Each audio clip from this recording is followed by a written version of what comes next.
अक्लमंद बहू। श्रुति का व्यवहार अपनी सास के प्रति बिल्कुल अच्छा नहीं था। वो अपनी सास को सिर्फ घर पे बोझ ही समझती थी। इतना राशन लाना पड़ा इस महीने। पैसे आते हैं हाथ में और चले जाते हैं, और ऐसे में आपकी माँ के खर्चे अलग। ऐसा कितना खर्चा करवा देती है माँ, हाँ? और वैसे भी तुम तो कमा नहीं रही हो ना। आखिर तुमने बोल ही दिया ना कि मैं पैसे नहीं कमा रही हूँ। दिखा ही दी मुझे मेरी औकात। जता ही दिया ना कि मैं किसी काम में नहीं आती हूँ। अरे तुम गलत समझ रही हो। मेरा कहने का मतलब था कि तुम हर बात का इल्जाम माँ पर मत लगाया करो ना। तभी बगल के कमरे से माँ आ जाती है। अरे बेटा, इतना तेज बोल के मत लड़ो, बाहर वाले सुन लेंगे। माँ जी, सुनने दीजिए उनको भी। उन्हें भी तो पता चले कि आपकी वजह से घर में पति पत्नियों के बीच में कैसी लड़ाइयाँ होती है। अरे बहू, मेरी वजह से? मैंने तो तुम दोनों को कभी ये नहीं दिखाया कि मेरे लिए लड़ो। माँ, आप जाइए यहाँ से, मैं बात कर रहा हूँ ना। लेकिन बात तो मेरी हो रही है ना, तो मुझे तो बोलना ही पड़ेगा। बताओ बहू, क्या दिक्कत है तुम्हें मुझसे? अरे घर छोटा है, जगह कम है, यश की तनख्वाह भी तो लाखों में नहीं है। अब आपका एक्स्ट्रा खर्चा उठाना मुश्किल हो रहा है माँ जी। आप यश के छोटे भाई के यहाँ चले जाइए ना कुछ महीने। एक्स्ट्रा खर्चा? अरे माँ है मेरी, हमने किसी को पनाह थोड़ी ना दी है। एक्स्ट्रा खर्चा क्या होता है? जब हमको चाइनीज खाना होता है तो माँ के लिए भी सूप मंगवाना पड़ता है।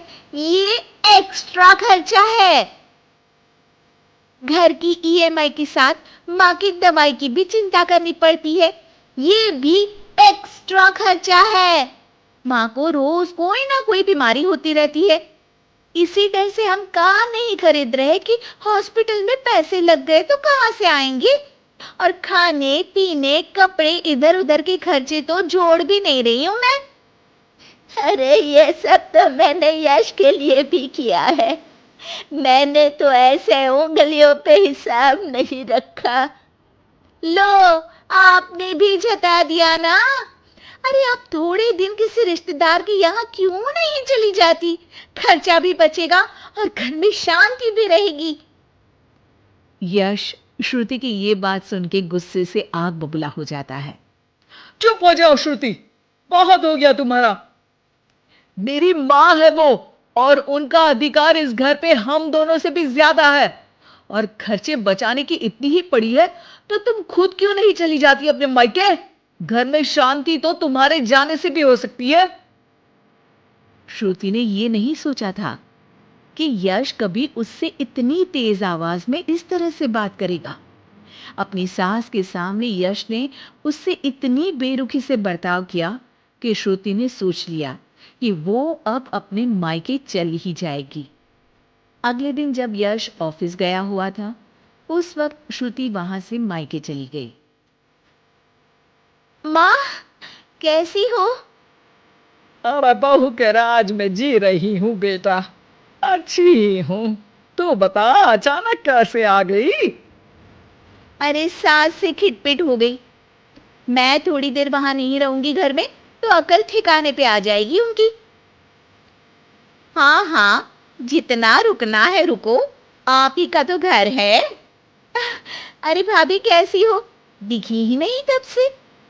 आपकी माँ के लिए दवाई खरीदनी थी तो लेने गई थी। माँ, तबीयत ठीक नहीं है क्या? अरे बेटा, बुढ़ापा है, बीमारी तो आनी ही है। अरे पर आप तो एकदम तंदुरुस्त रहती थी, आपको कैसे कुछ हो सकता है? आप खुश तो हो ना माँ? ये क्या बात हुई? खुशी तो रखते हैं, कोई रुलाते थोड़ी ना है आपकी माँ को। हाँ बेटा, खुश ही हूँ। माँ ये कहते हुए जरा भी खुश नहीं थी। थोड़े दिन श्रुति वहां रुकती है। एक दिन जब वो अपने भाई के साथ बाहर से कुछ सामान लेकर कार में आ रही होती है, तभी भाई पूछता है। अ, कब जाने का प्लान है? अरे भैया, अभी तो आई हूँ। हाँ हाँ, वो तेरी भाभी पूछ रही थी कि कब जाने वाली हो। मतलब जाने से पहले बता दोगी तो अच्छा रहेगा। हम तैयार रहेंगे। एकदम जाओगी तो बुरा लगेगा ना। हाँ भैया, बता दूंगी भैया। अच्छा, वैसे हुआ क्या था तुम्हारे और तुम्हारे पति के बीच? हमारे बीच कोई लड़ाई नहीं हुई थी भैया। वो तो सास की वजह से लड़ाई हुई, इसलिए आना पड़ा। आप चिंता मत करिए, मैं जल्दी चली जाऊंगी। अरे नहीं नहीं, रुकना।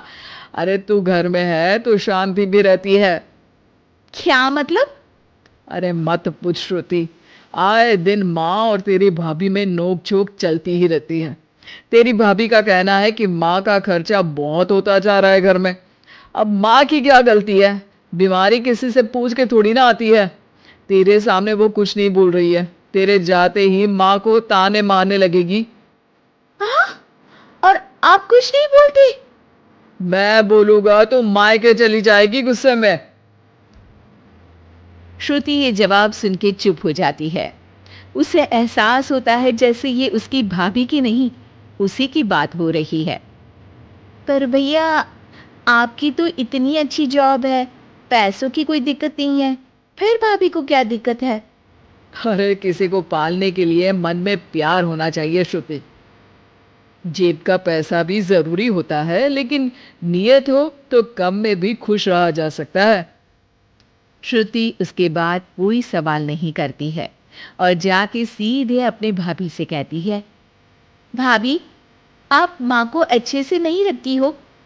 भैया इतना कमाते हैं, फिर भी आप माँ को सिर्फ इसलिए ताने मारती हो क्योंकि उनकी बीमारी के कारण घर से पैसा जाता है। आपको मेरी माँ से लड़ना नहीं चाहिए भाभी। अच्छा, तुम इतनी समझदार हो तो अपनी सास से क्यों लड़के आई हो? श्रुति की आंखों के सामने वो सारे पल आ जाते हैं जब जब उसने अपनी सास को परेशान किया।